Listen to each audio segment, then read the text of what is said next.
as they try to flee? How can we help? Well, we see these images, and of course everybody wants to help in whatever way they can, and we've seen huge generosity of British people in collecting things like nappies and food and medical supplies, which are being shipped out to Poland and the Ukrainian border. The government announced, of course, our own humanitarian aid package, 100 million in economic support, over 120 million in direct humanitarian support.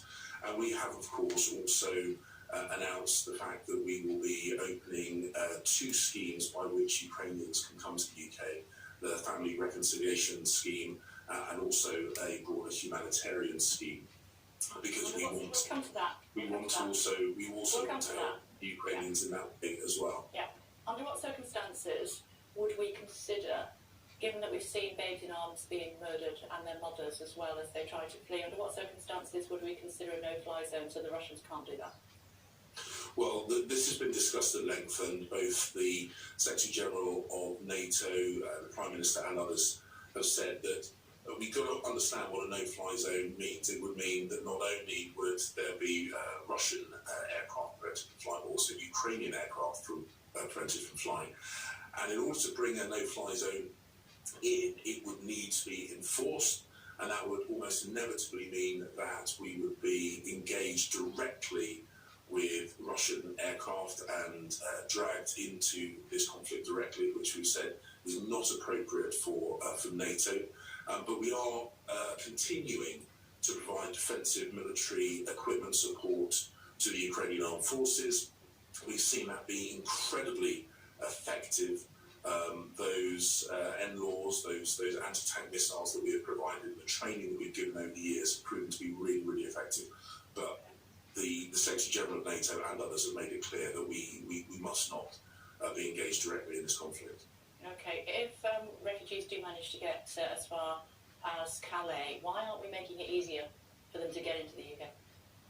Well, we have made it absolutely clear that we will be supporting refugees. At the moment, of course, the vast majority of refugees are in countries neighbouring Ukraine, and we are providing humanitarian support to those refugees via those host nation countries, because that's where the problem is at the moment. Most of these people, of course, want to get back to their own homes as quickly as possible. We have made it clear that, of course, we will be generous and open-hearted, as you would expect, to Ukrainians seeking to come here to the UK. Okay. And we have those 2 routes. We have those 2 routes open. Yeah. Okay. Let me play this to you then, given what you've just said. The French people let me through. They let me through, but then you come to the UK border in Calais, and they say, "I'm sorry, you can't get on a ferry. We'll escort you back up to the office." So we're not making it easy at all, are we? Well, I don't know the details of that particular circumstance, but the UK, we have made it absolutely clear we want to support Ukrainians who are seeking refuge, both those who have family connections here in the UK and indeed those who don't. And over the last 10 days or so, we have seen huge numbers of people leaving Ukraine, fleeing from the conflict. We will, as I say, support them in the places where they currently are, which is typically in the countries bordering Ukraine. But we will, of course, also welcome Ukrainians here to the UK. As I say, if you're 13,500 people, we've only got a limited amount of time, Mr. Cleverly. 13,500 people have applied to come to the UK, visa applications so far. One can only imagine how difficult it is to do that in a war zone. We've allowed 50 to be granted. That's not acceptable. Well, you've got to remember that this situation has occurred only over the last couple of days. 1.5 million people have gone into Poland. This situation has only occurred in the last couple of days. Of course, the vast majority of people have just crossed the border into the neighbouring countries. And of course, what we are saying is we are supporting them there. We have allocated hundreds of millions of pounds worth of humanitarian and economic support. We are also going to make sure that we host Ukrainians here in the UK, whether temporarily until they want to go back to the UK. we've got to make sure that we have the processes in place to do that. Those processes work. These people literally are fleeing for their lives. Hey, if you're going to ask questions, you've got to let me answer. You keep saying you're short of time. As I said, we only have a limited amount of time, and you're going off at a tangent. I'm bringing you back. This is what my viewers want to know this morning, Minister, if I may. 13,500 people have asked to come to the UK. 50 have been told that they can. We just heard from a Brit there who's brought his family. He's in Calais. He can't get across the water. He was welcomed all the way. He wants to come home, and we won't let him. Well, as I say, I don't have details of that. If you pass me the details of that individual case, I'll make sure that we look at that. But we have processes in place whereby people with family here in the UK, and indeed those without family in the UK, can come to the UK. You say that only small numbers have come thus far, and I would remind you that the process has only just started, and the vast majority of people are physically still in the countries neighbouring neighbouring Ukraine.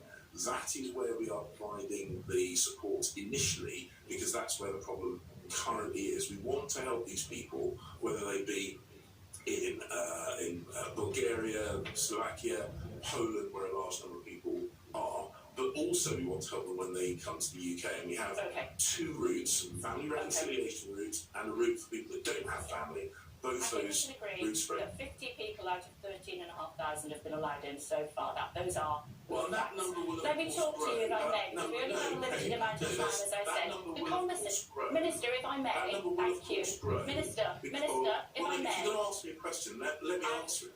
I've asked you several times, and we've gone around the houses on that one. The conversation between the two leaders, both our leader and the leader of Ukraine, we have agreed that we'll send further defensive equipment. What does that actually involve? Will it include fighter jets?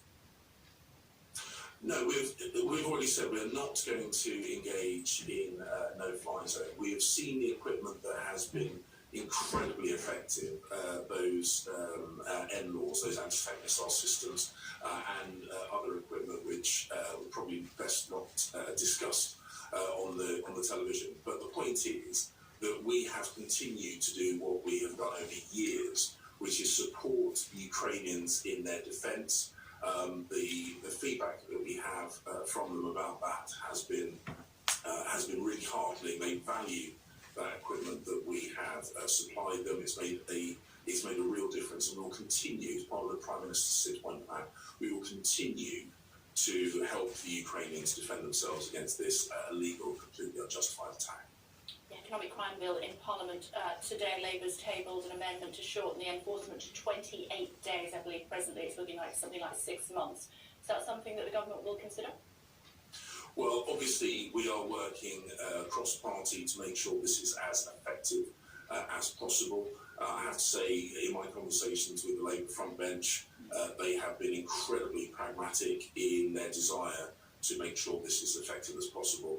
Obviously, we'll see what happens with regard to the amendments. I'm sure there'll be others tabled as well. But the ultimate goal is to make sure that the sanctions that we've already put in place, which are incredibly effective and have had real impact on Russian oligarchs and indeed the Russian economy, are made even stronger still, and we welcome cross-party support.